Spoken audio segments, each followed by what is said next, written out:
Hey, welcome back to Darkside of the Pooch, brought to you by Sasquatch Toys and Comics. I went down there late last week. As a matter of fact, the place gets bigger and bigger and better and better every time I go in. 300,000 comics, all kinds of games, cards, Legos, you name it.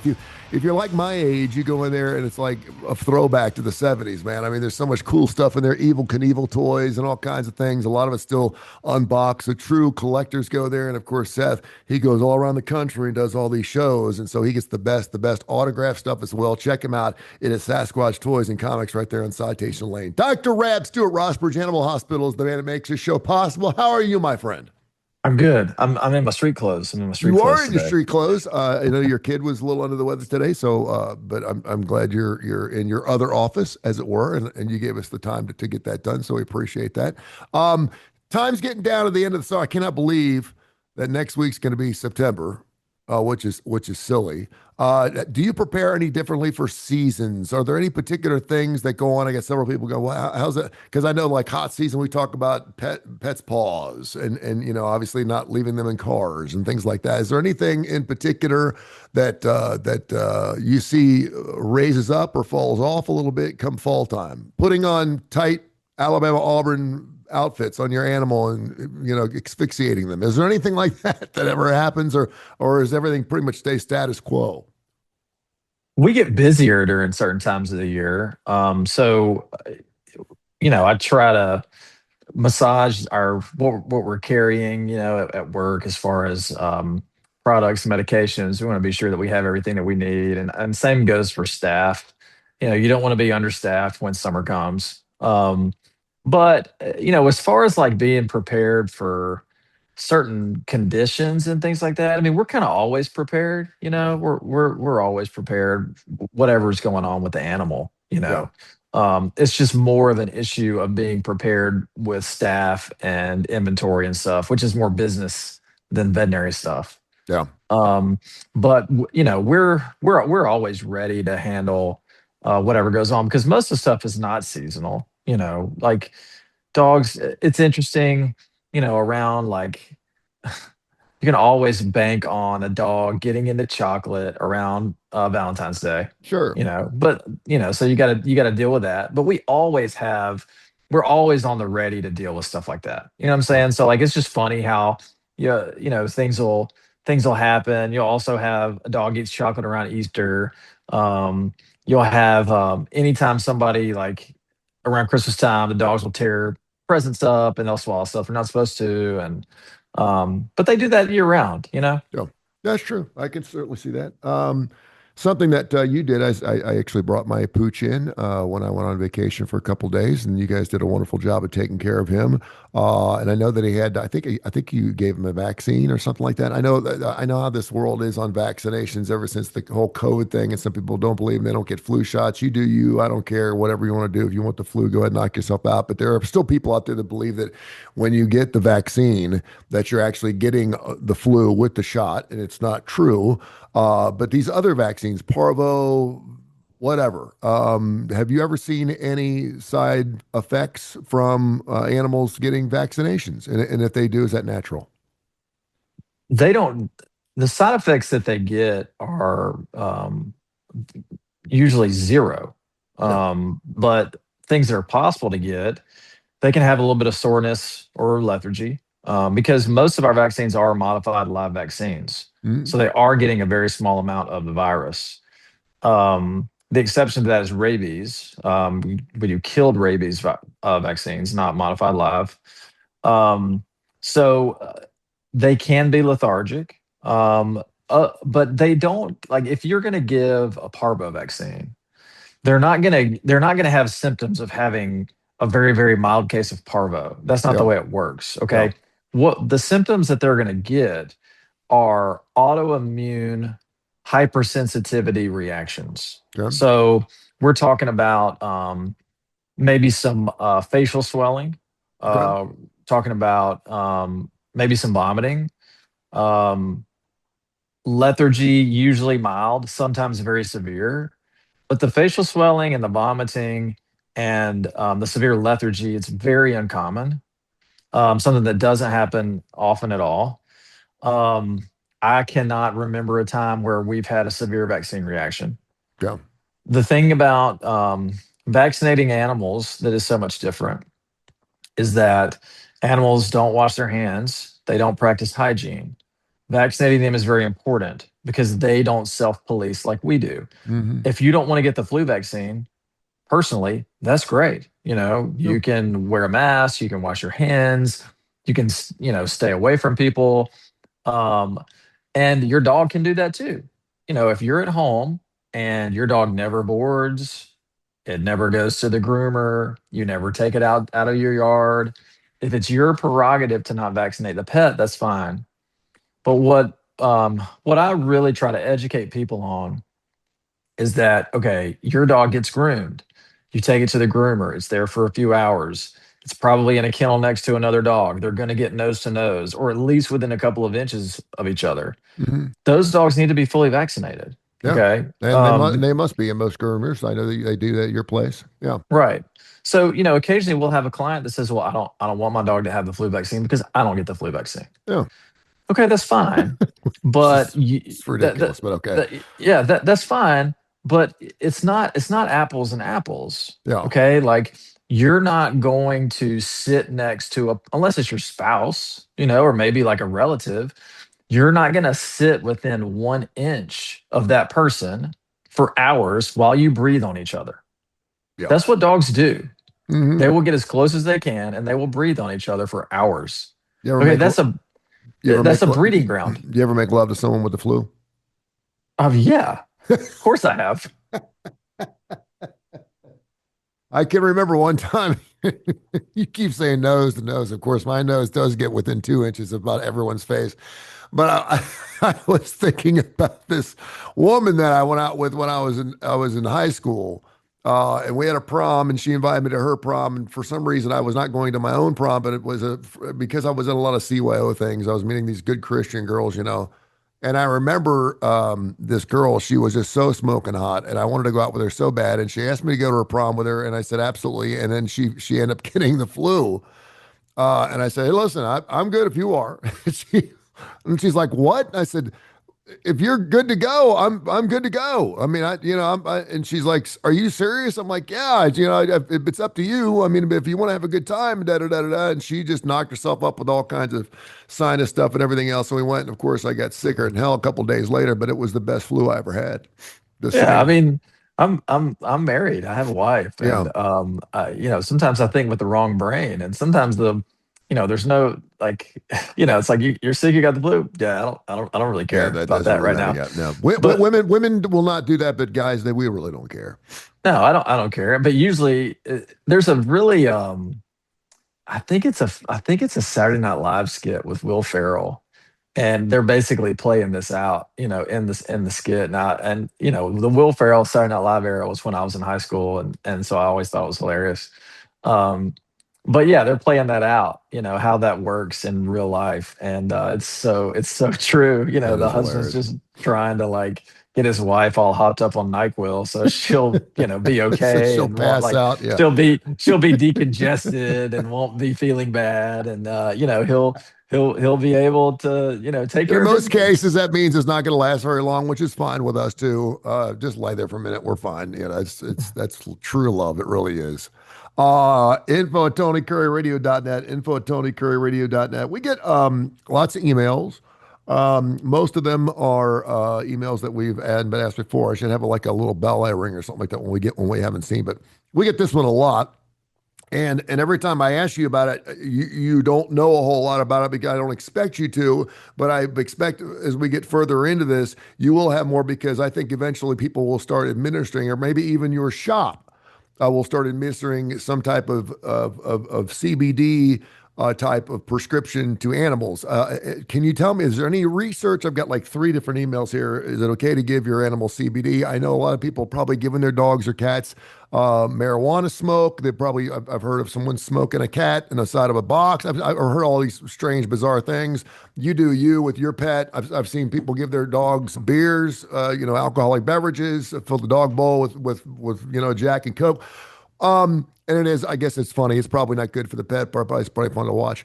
But CBD, what do you know about that? We're obviously, the gummy market. I get on a 7-Eleven right now and probably get me a gummy that'll knock me on my ass. What are you saying about animals, pets? If it's going to help the humans, why can't it help our pets? And does it?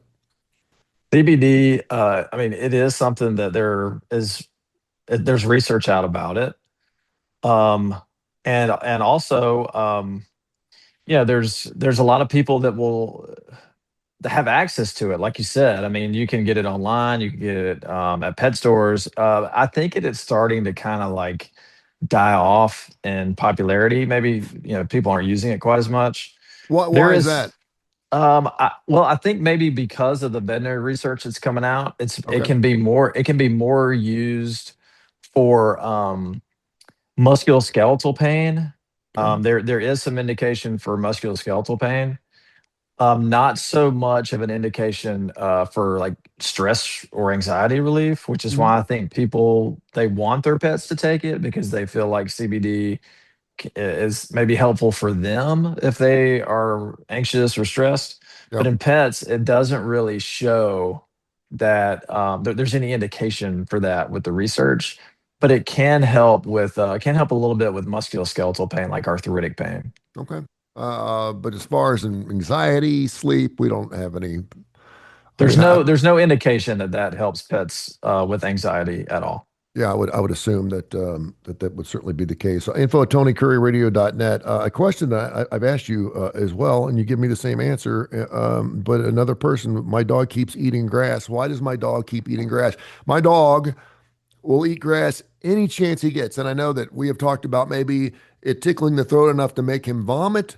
That's why we always think that sick dogs eat grass. That's not always necessarily true. Maybe they just like the taste of grass. I do notice that there are some, it's like horses. Horses will eat a certain type of grass. If you take like a patch of grass and get it, it will pick out the stuff it likes. And my dog's the same way. He will only eat a certain type of plant. He'll go snooping through the woods to find that one plant, and he'll sit there. I mean, he'll sit on his haunches and get after it. And as long as he'll throw it up, he doesn't get sick. And it's pretty easy to clean up. It's just a bunch of grass. But why do dogs do that? Are they just being dogs? I don't know that anyone knows for sure. I don't think dogs are smart enough to know that if they eat that, they're going to vomit. Okay. Okay. Because I think that if that were the case, the opposite of that would also be true. Like Mm. I don't think dogs think, oh, if I eat this, like I'm a dog right now. Okay. I have an upset stomach. I'm going to eat this grass. It's going to make me throw up and feel better. I don't think dogs have that mental capacity to do that because if they did, they would also say, "Oh, the last time I ate this, I threw up. I Yeah, shouldn't eat this again because it made me sick." there Well, you go. dogs they're gonna eat whatever they want. And if they're Okay, going it to throw doesn't. up, they're going to throw up. Yeah. Yeah, they don't. They can't connect the dots like that. They're just not smart enough. Yeah. So, in my opinion, dogs they end up eating plants and grass mainly because they are curious about them. Dogs don't hold things in their hands the way that people do. That's the way that we explore objects. Like, if I want to, like, I'm going to pick this up. If I'm curious about it, I'm going to pick it up. I'm going to hold it. I'm going to look at it. Might open it up and check it Mhm. out. Yeah. Well, dogs don't do that. They don't use their hands, they use their mouths. That's why they put everything in their mouths. Everything around they put in their mouths, whether it's grass or my AirPods case or whatever. They're putting it in their mouth to see the texture of it, to see if it has a taste. And so they're curious as to what all that stuff is. And so that's why they put literally everything in their mouth. Yeah. You ever make love to your wife within 24 hours of her vomiting? I don't think that I have. She doesn't vomit much. Now, maybe sometimes she vomits afterwards, uh, but I not was gonna say maybe when before. you were starting, maybe you start dating because I mean we've all held our girlfriend's hair out of the toilet, right? Or is that just I me? don't. Yeah. Yeah, I don't. I don't. I think if anything, it would be more of it was within 24 hours because I'm the one that made her vomit because she had to do that. Yeah. All right. A couple more questions here, and then I want to ask you a movie question. Is it better for your dog as an owner that it's got diarrhea or it's vomiting? Which end is better? If my animals, and I asked the question because my dog had diarrhea for the first time ever Oh, it's 10 years old. I've never seen it, and I knew because it was passing gas. You could actually hear it when it went to the bathroom because there was nothing coming out. And that's really hard to clean up off someone's lawn, by the way. It's hard to pick up diarrhea. So I just act like I picked something up next to it because they knew it was taking a dump because it was squatting, but I had to pick up something. I had to look like I was picking something up. What was I gonna do? But it had diarrhea. And of course, my daughter's like, "You need to take this dog into rehab." And I said, "Hold on, we got a 2 day thing here. We're gonna go 2 days." And on the third day, he's not eating, and then third day, of course, he was chowing down. He's good to go, and it's solid again. But I do know it seems like through our conversations in the past, whenever a dog vomits a lot, that usually means it could be something more serious, right or wrong? I think in general, vomiting is a little more of a concern Yeah, than diarrhea. Um, I mean, that's not to say that diarrhea is never a concern. I mean, yeah, obviously, if there are other symptoms that are going along with that, like lethargy or not eating, then, that's a concern.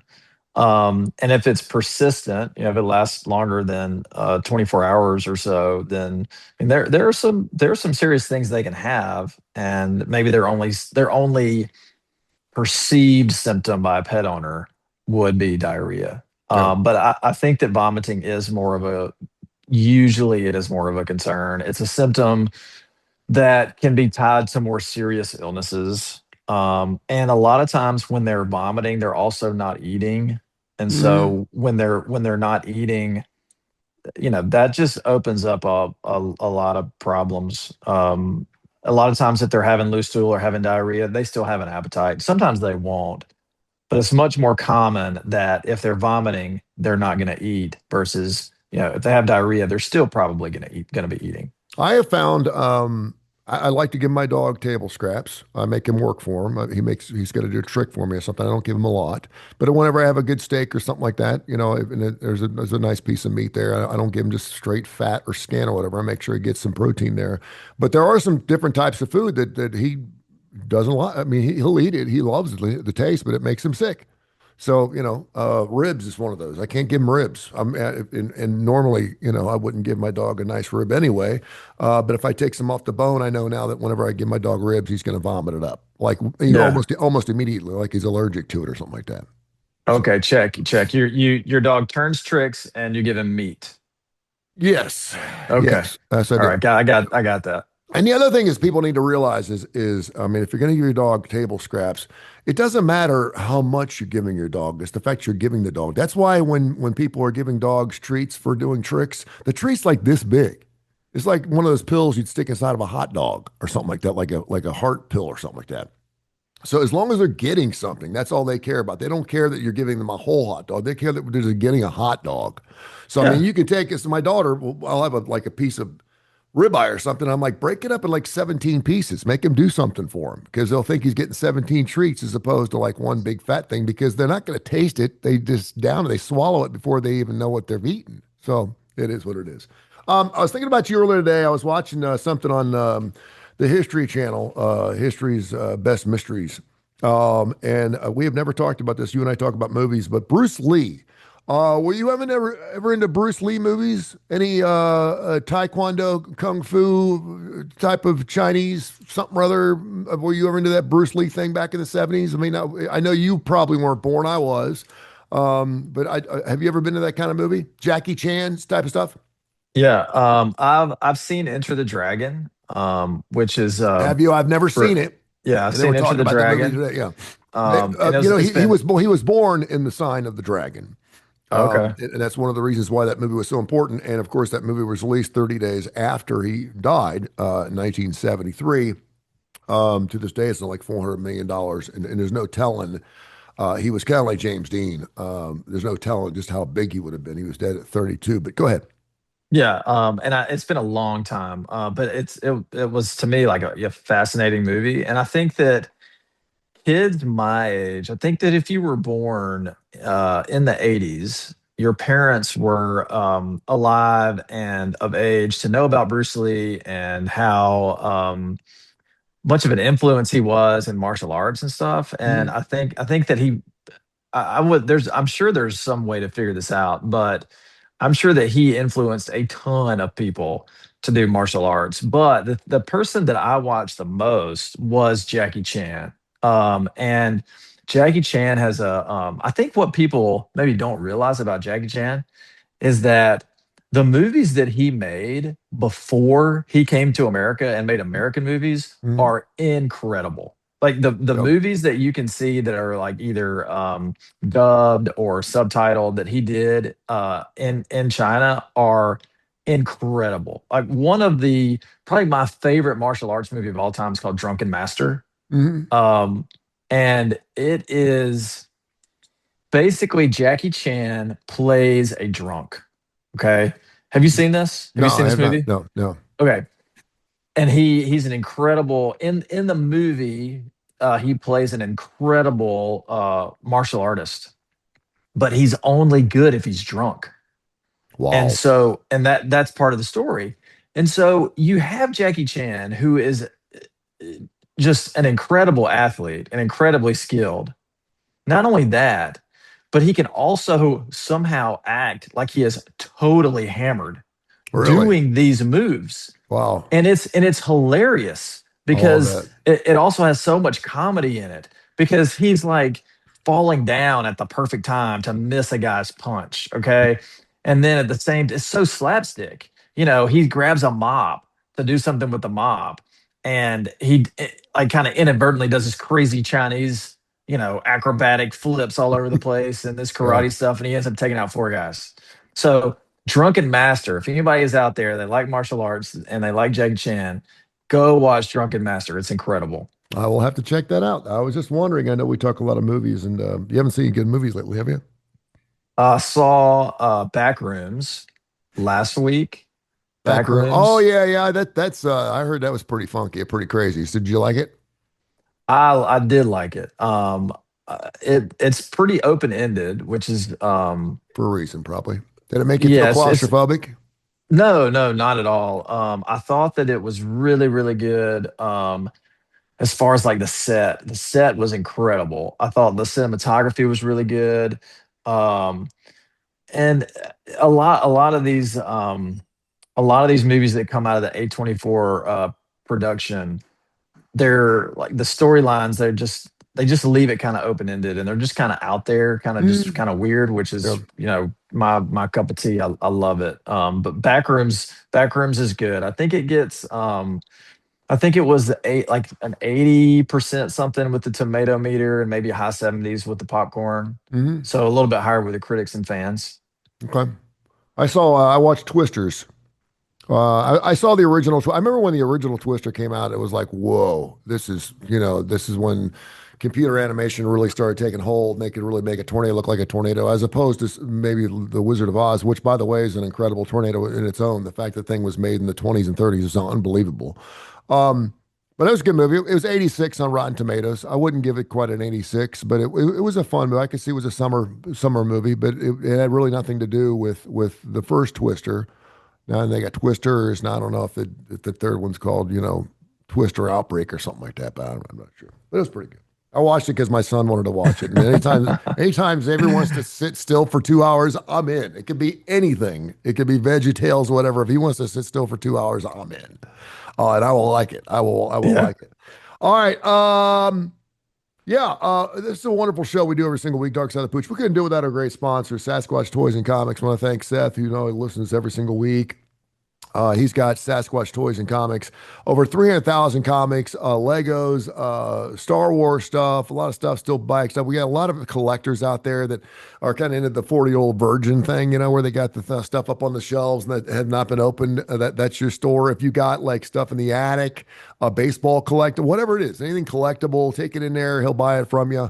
It does wonderful work, and it just is very nostalgic to walk through that place. And there's not like an inch where something is not sitting on it. It's amazing. They got some lifestyle stuff and a lot of autograph stuff. I'm taking some of the things out of my own personal collection, as a matter of fact, down there. So go check out Sasquatch Toys and Comics. And how can people find you, my friend? Yeah, call us at 208-0301. You can find us on Facebook and you can email us at rossbridgeanimalhospital@gmail.com. Awesome. Thank you, my friend. I'll talk next week. Okay, buddy.